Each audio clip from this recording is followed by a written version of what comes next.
کے پی کو سوال ہے. دیکھیں کبھی کے پی بڑا اس میں سب رنگ تھے سیاست کے، سرخے بھی تھے سبزے بھی تھے، مولانا فضل الرحمان بھی تھے، اور اس کے علاوہ سمیع الحق گروپ کے جمعیت علماء اسلام بھی تھی، جمعیت علماء اسلام بھی ہو، اے این پی بھی ہو، عوامی نیشنل پارٹی، یعنی باچی خان کا خاندان بھی نظریاتی طور پہ وہاں، پیپلز پارٹی بھی موجود ہو. پیپلز پارٹی کو وہاں ڈینٹ پڑا شیر پاؤ صاحب کے جانے سے. تو اب ان سب معاملات میں میرا خیال ہے کہ اگر مسلم لیگ نون سوچے تو ان کے پاس بڑے میچور آدمی ہیں، مرتضی جوید عباسی، ان کو ٹارگٹ دیں.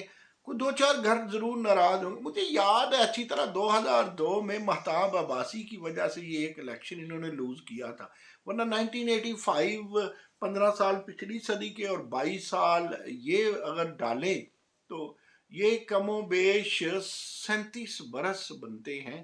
اس میں یہ فاتح رہے سوائے 2002 کے الیکشن میں، جب مہتاب عباسی کی کنفیوژن اور آپ سمجھیں کہ ایک معاملہ فہمی نہ تھی، یہ لوگ سیٹ ہارے.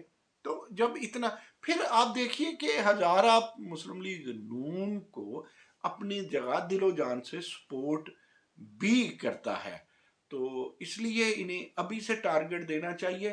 صوبوں کی سیاست ہو رہی ہے جی، صوبوں میں پیپلز پارٹی نے مسلسل آپ دیکھیے 2008 کے الیکشن میں، 2013 میں، 2018 میں سندھ بچائے رکھا. اسٹیبلشمنٹ کی وجہ سے پنجاب جو ہے وہ چھن گیا مسلم لیگ نون سے، حالانکہ 85 سے لے کے آن ورڈ ایک دفعہ پیپلز پارٹی نے جنیجو لیگ کے ساتھ مل کے 1993 کے الیکشن میں صوبہ لیا تھا، یا پھر 2002 میں پرویز مشرف نے صوبہ سونپا تھا، یا پھر اب کے الیکشن میں عدی اکثریت یہ تھی، وہ آزاد امیدواروں کو ملا کے تو جہانگیر ترین کا جہاز کام کر گیا. اور ایک جس طرح کے آپ کو پتہ ہے عثمان بزدار وزیر اعلیٰ تھے، پھر یہ دوسری باری ملی ہے، گو تھوڑے سے حصول کے لیے چودھری پرویز لائی نے اپنے گھر گھرانے کی ایک تاریخ جو ہے اس کا لاس کیا ہے. لیکن میں نے اپنے پچھلے اپنے ولاگ میں کہا تھا کہ مونس لائی اور پرویز لائی کبھی بھی، اور یار انہوں نے اپنے حلقوں میں اربوں کے پروجیکٹ دیے ہیں، وہ اسمبلی توڑ سکتے ہیں؟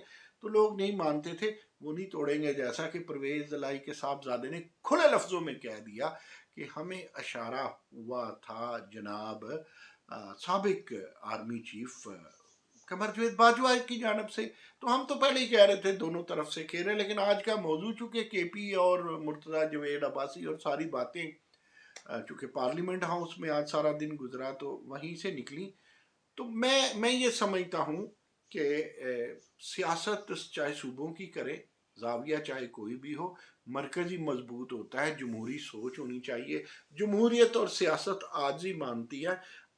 یہ جو I am sorry People's Party کے، تو آپ جا کے پارلیمنٹ میں راجہ پرویز اشرف سپیکر صاحب ہیں ان سے مل لیں، اور آپ عبد القادر پٹیل سے مل لیں، آپ دوسرے لوگوں سے مل لیں، آپ مہرین بھٹو سے مل لیں، تیسرے چوتھے لوگوں سے ملیں، ان میں ایک عوامی رنگ ہے.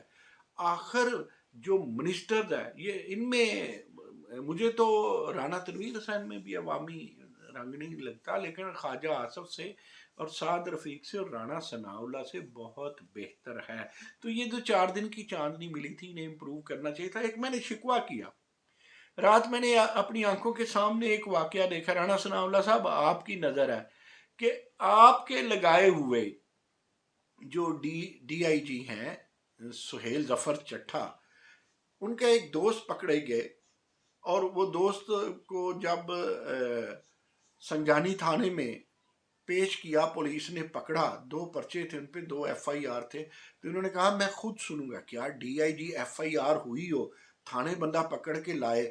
تو ہم نے تو آج تک یہی سنا ہے، ہم کام فاہم ہی صحیح، کہ عدالت جو ہے وہ چھوڑتی ہے. اریسٹڈ مین اریسٹڈ، یا اگر تو ان پہ وہ بیلیبل ہو ان کا آفینس، یا نان بیلیبل ہو، یا واٹ ایور جو بھی آپ قانون کی زبان میں کہیں، یہ کہاں اجازت ہے آئی جی یا سہیل ظفر چٹھا جیسے لوگ فون کر کے ایک بندے کو چھڑا لیں. یہاں اس کے پیچھے یا سفارش ہوتی ہے یا پیسہ ہوتا ہے یا قوت ہوتی ہے، اور تو کوئی چیز نہیں ہوتی.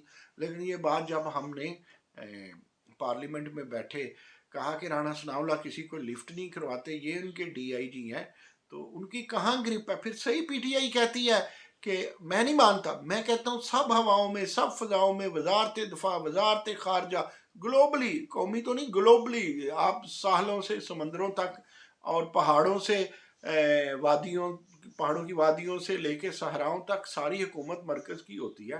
لیکن واقعی وہ جو 27 کلومیٹر کا آئی جی ہے وہ تو اتنا ہی ہوتا ہے نا حکومت یہاں، نہ اسلام آباد کا آئی جی اور اسلام آباد کا ڈی آئی جی.